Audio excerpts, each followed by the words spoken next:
and welcome to another exciting episode of Old Guys Podcast. I'm your host, Perry, broadcasting today from beautiful New Smyrna Beach, Florida at Studio 1A. Welcome back to the show. How's your day? How has your week been? Have you had an exceptional week? You done something positive this week? Have you made a difference in somebody else's life? I'm sure you have. You listen to this show. All right, so before we get started, I'd like to send some positive vibes towards our old former co-host Wayne and my good buddy and his family. They're going through a little issue there, and we'll just say send them some prayers and positive vibes his way, all right? All right, so today is Tuesday, August 6th, 2019. Goodness gracious, how time flies. It'll be Christmas before you know it. All right, so today I got up at the crack of dawn and cut the grass, and I washed the vinyl fence, and I have done some maintenance on the generator, and all kinds of sprucing and cleaning up and whatnot, and had a couple of contractors come over and give me estimates on a little minor repair I've got or that I am in need of on the old pool deck here at Studio 1A. We've got a few issues and had two people come over and give us some estimates. So we'll be looking into that here in the very near future. So like I said, I got up early this morning, cut the grass, and then I decided that, you know what? Today is a great day to, for a lack of a better term, pre-trip, pre-inspection, the old generator, you know. Now, you guys know that I live here in the hurricane region, and also know, some of you may know, that hurricanes really don't get active until like August, September. Those are our heavy months. And so the old new guy and myself, we went and got 15 gallons of gasoline for the generator. I took the generator and drained all the old gasoline out. Now, I do use preservative in my fuels, so if anybody's asking, if you're going to store fuel for a long time, you need to put an additive in there so it doesn't gel up and get all gunky and stuff. And then if you put all that gunky gasoline in your generator, then it's going to clog up and it's not going to work when you want it to work. So with that being said, I put in fresh gasoline, check the air filter, check the oil, change the oil, check the spark plug, all that good stuff. You got to do this stuff, folks, because when the S hits the fan, you don't want to be left without a generator, especially in this part of the world. Now, just to backtrack a little bit, several months ago, I had a switch installed into my breaker panel. So I have a portable generator. I looked into the whole house generator thing, and I thought it was, that they advertise on TV. And I thought it was a bit expensive for what little time that we are actually without power. It just didn't make sense. So I had this switch installed, and it goes right into the breaker panel. So here's the deal. Your power goes off. I wheel my generator out onto the side patio. I fire it up. I plug it into an outlet on the outside, which goes directly into my breaker box. I go to my breaker box and I slide this lever over, and that prevents the electricity that my generator is making from going out into the lines to protect the linemen. So let's just say I can power the whole house off this generator. Air conditioning, the pool pump, the lights, the refrigerators, all the necessities, you know. I mean, that's the thing.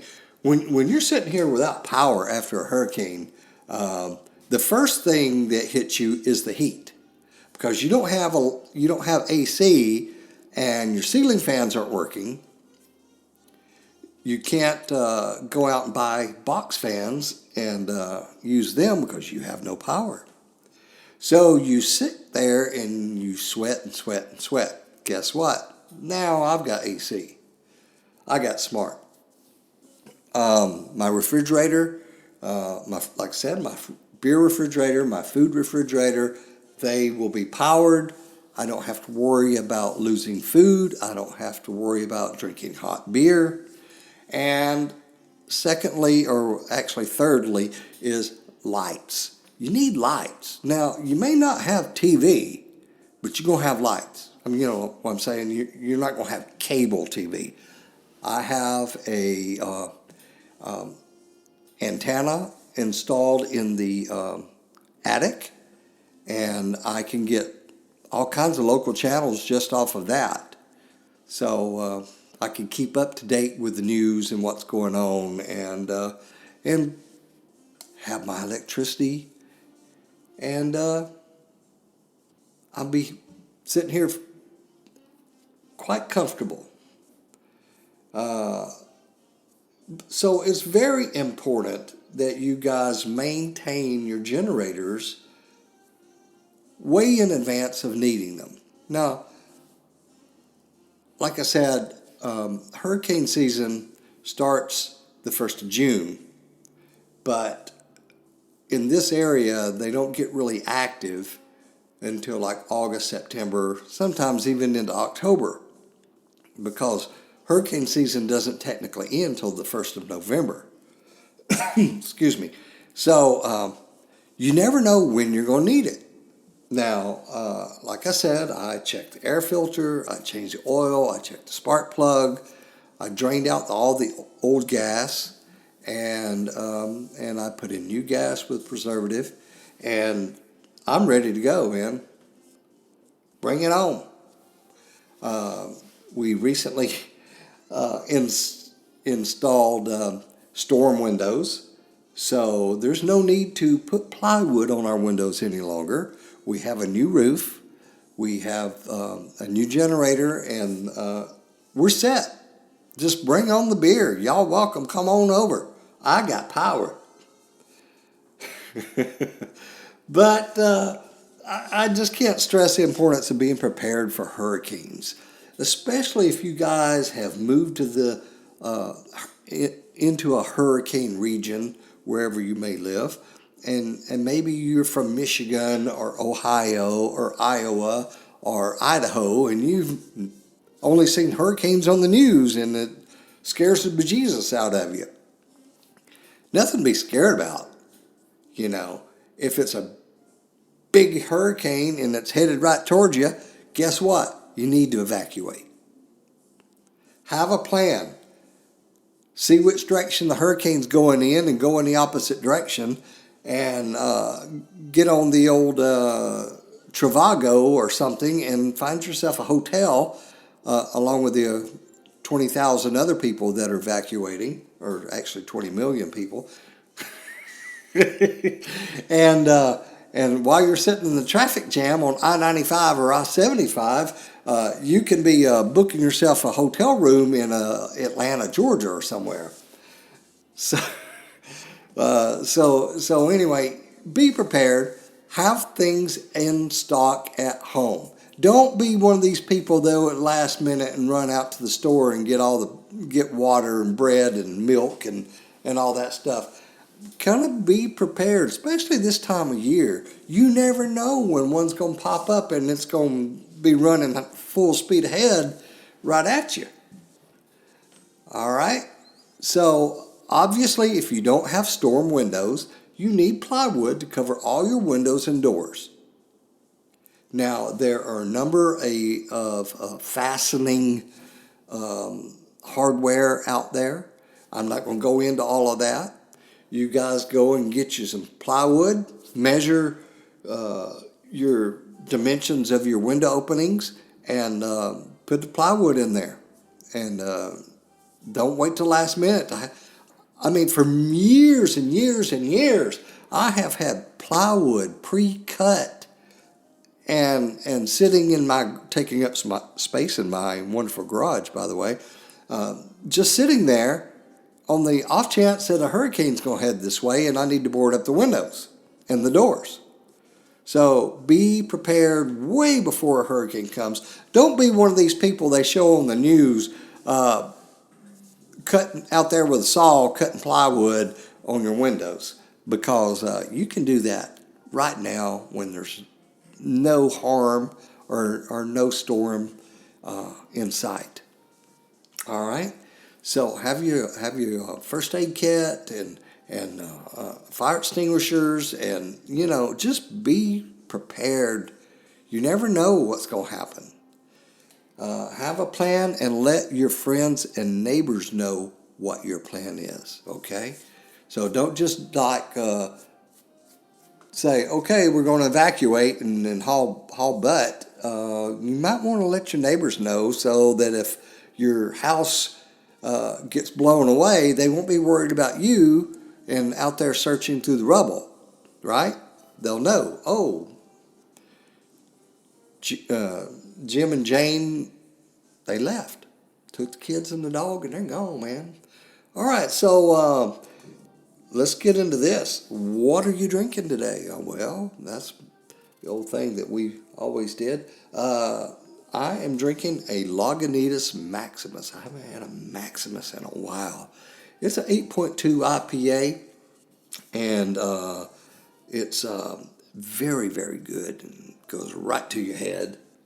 Here. Oh, you know what? Cheers. Cheers to my old buddy Don.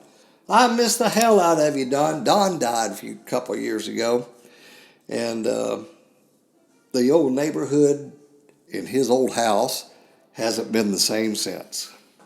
Cheers.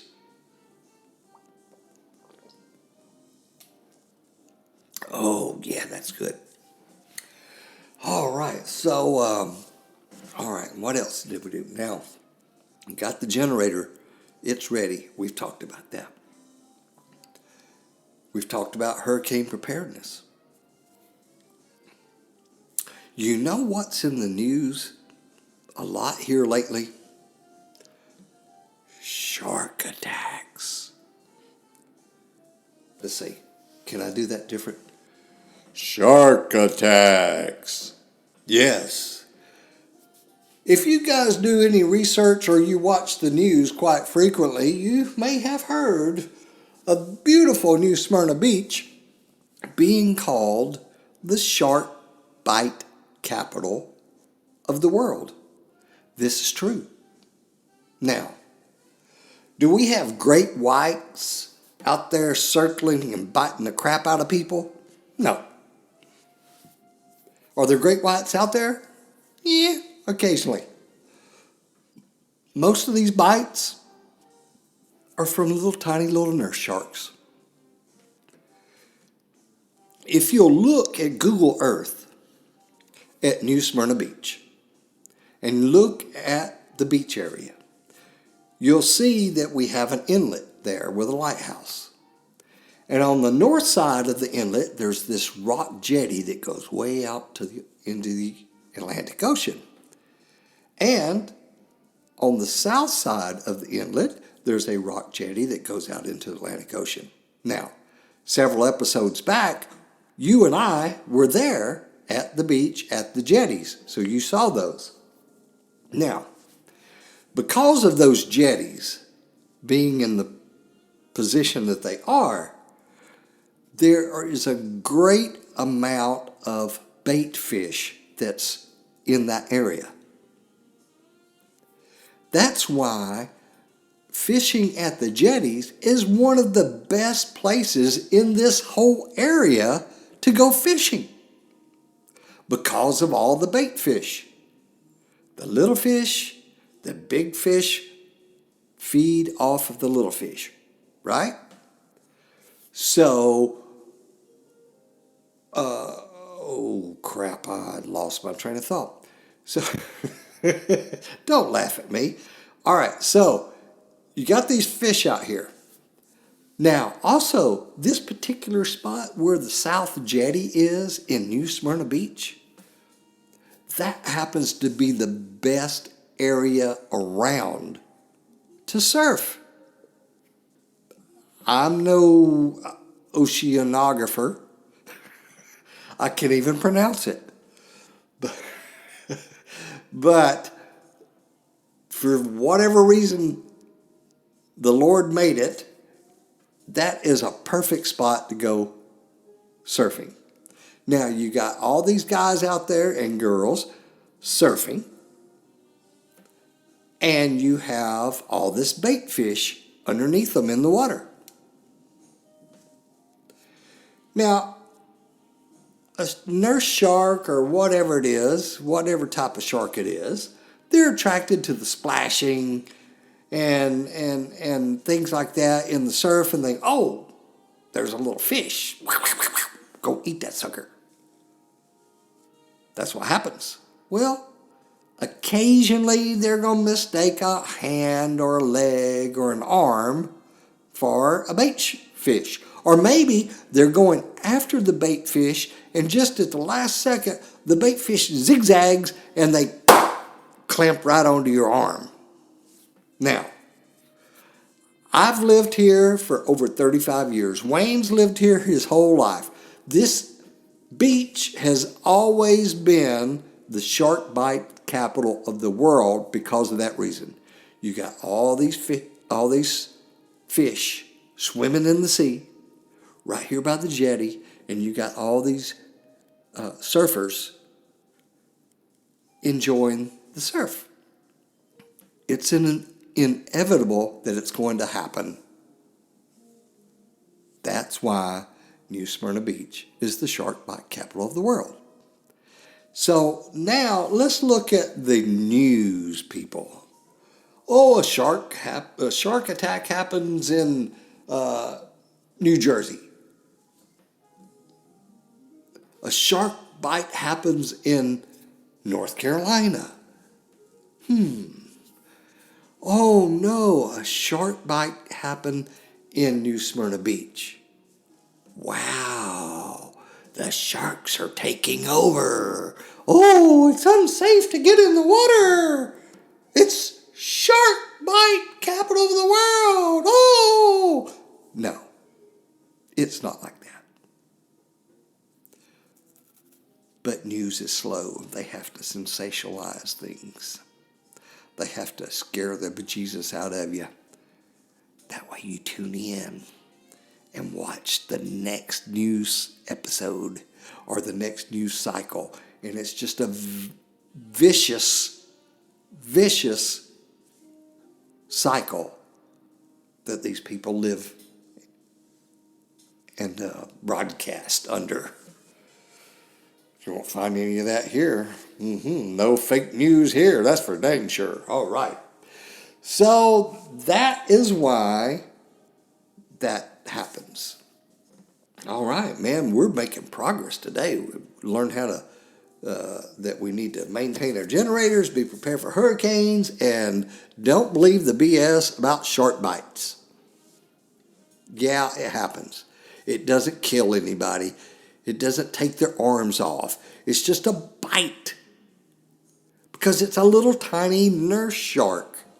And it bites onto you and it immediately goes, oh, that's not a fish. That's a dang human. They taste like crap. Spit it out. Go on. Oh, I'm having fun with this topic, guys. All right. So maybe I'm having too much fun. But anyway, so let's talk about, our new website. Have you seen our new website? Oh my goodness, I'm breaking my arm, patting myself on the back. This website is so professional. It is so clean and crisp, and there's a thunder boomer. It's that time of day here in Florida. So I'm so happy with our website now. It's so much better than ever was before. I hope you will go and check it out. It's www.oldguys.biz. Now let me tell you about our website. Our website has all of our podcast there. You can listen to every episode that we've ever done from our website. It is so easy to navigate. I know before our podcasts were on the website before, but it's so difficult to navigate. Now it's just a matter of going to the podcast page, selecting the podcast, and play. That's as easy as that. It lists, I don't know, 5 or 6, and there's a little button at the bottom, more. Click more, and more and more and more and more. There we go. More and more episodes populate, so they're all there for you to listen to. Now, we also have a video page.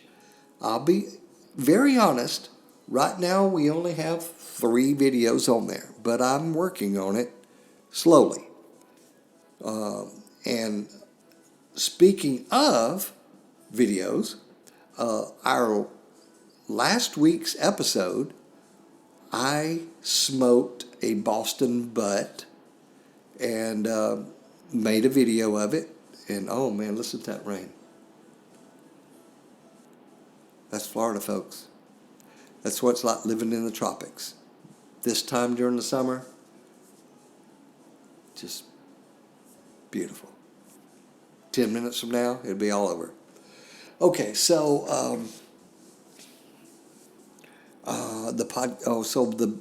the video about the barbecue. I have never in my life smoked a butt. I've never smoked anything on a grill or a smoker. Mostly because I've always wanted to, but I never really had the time to do it. And so last week I took got some great advice from my brother Steve, and got prepared, and I got up at like 6 o'clock in the morning and had the meat on the grill by like 7:30, and it took like 7 hours for it to cook, and I had to do a lot of temperature adjustments with the opening of the vents to maintain a certain degree of temperature, and I wasn't expecting that. I was hoping it was going to be more of a get it going and leave it alone kind of a thing. But no, you got to watch that temperature really closely. If it gets too hot, then it cooks too fast. It does, slow and low is the way to go when you're cooking a barbecue or a Boston butt.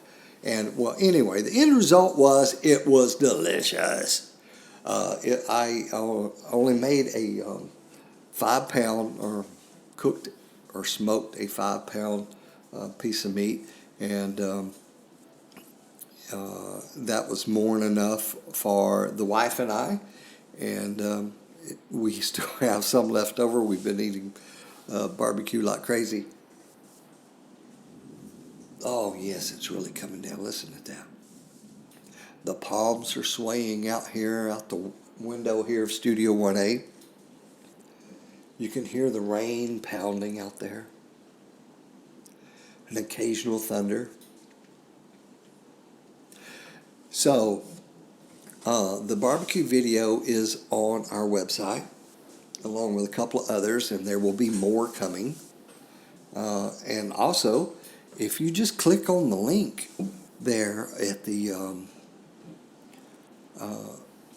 video page of our website, it will take you to our YouTube channel, where we have every video that we've ever done is on there. Wayne and I did several video broadcasts. Those are on there for you to listen to. Eventually, they'll be permanently onto our page, but there's a link there so that you can go and see and listen to everything that we've ever done video-wise there. Also, all of our audio of our podcast are on there as well. So you got audio and video on our YouTube channel. Wow, that's a nice rain. What do you guys like to do in the rain?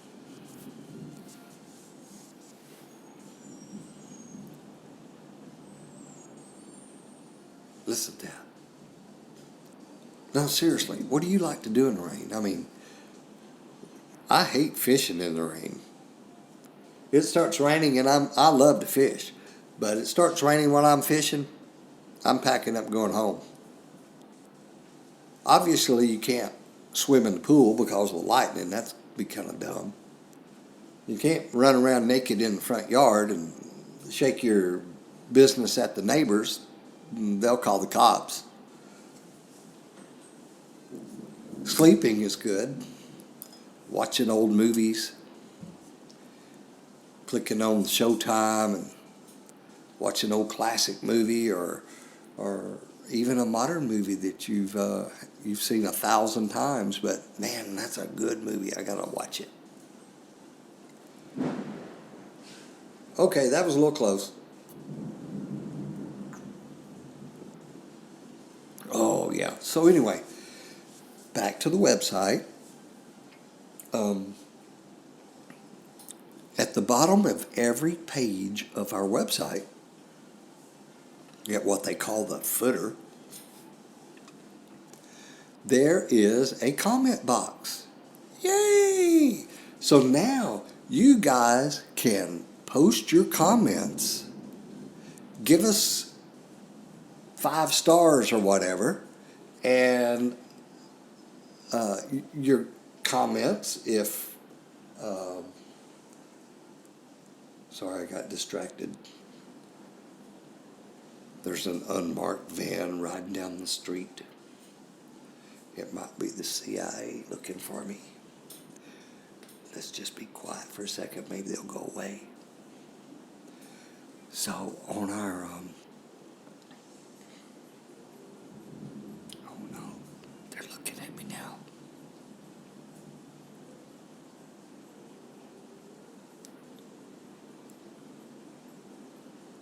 Don't you just love the sound of rain? That's awesome. I know. You didn't tune into this podcast to listen to some dumbass talk about the rain. But man, it's anyway, if you go to our website at the bottom of the page, there is a comment box where you can type your comments about you love or hate or whatever, or suggestions or whatever your comment may be. It's there. You can give us a thumbs up. You can use emojis. You can give us 5 stars. But I have to admit, some of the comments that I receive may not be appropriate for all audiences, and they have to be monitored. Yes. The power just flickered. Oh no. But yes, some comments have to be monitored and approved. So, watch your language. Be nice to one another. Be nice to me. I mean, come on, man. This is my hobby.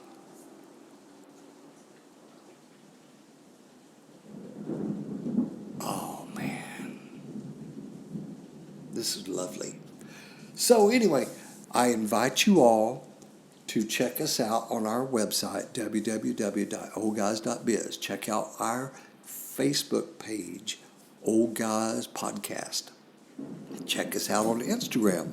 And our Instagram link is on, well, Instagram and Facebook is linked to our website. However, the pictures and photos that you see on our website are from our Instagram account. Yes. Isn't that smart? Tie them all together. Instagram, Facebook, website, comments, everything's there for you guys for your listening and viewing pleasure.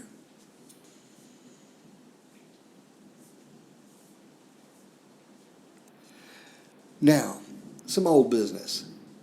I know I have talked about getting some interviews, and I've really been working on this one interview about the beach and cleaning, keeping our beaches clean and free of plastic and all this kind of stuff. And it's just, apparently it's the busy season for beach cleanup. And the poor lady just can't get away to meet me and record. And I understand that she's doing an awesome job keeping the beach clean. And I appreciate that and I respect that. And now, when things slow down, I'm going to get her in here. Now, I have a young lady that is a fisherman. And she fishes for Salt Life, and I have reached out to her, and I'm hoping to secure an interview with her in the very near future. And also, some other things are in the works, and I'm really am trying to get the old Wayne to come back and sit in for an episode or two, and let's catch up with him and see how things are going with his family and how things are going with him after his shoulder surgery.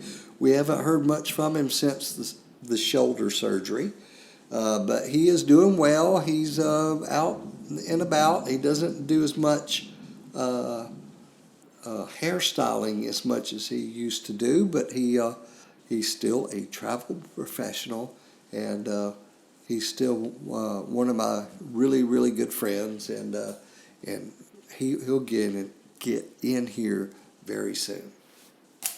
Ow! I think I just hit myself in the head and gave myself a concussion. Oh dear, what will I do? All right, guys, so I'm going to wrap it up here. That's about it for me. I want to thank you all very, very much for listening to the show. I can't tell you how much I appreciate you and how much I am humbled that you listen to this little podcast. I encourage you to share the show with your friends and neighbors, and they might look at you weird, but after they get into listening to the show for a couple episodes, they'll be hooked, And then when you call them up and say, hey, you want to go to dinner? No, I got to listen to episode 12 about the blah, blah, blah. Yeah, I got to listen to the Old Guy podcast. Leave me alone. I don't want to go to dinner. I'm hooked on this show. Anyway, so on behalf of the new guy that's laying on the floor enjoying the peaceful sound of the rain, interrupted by me talking, and myself, thanks for listening. We love you.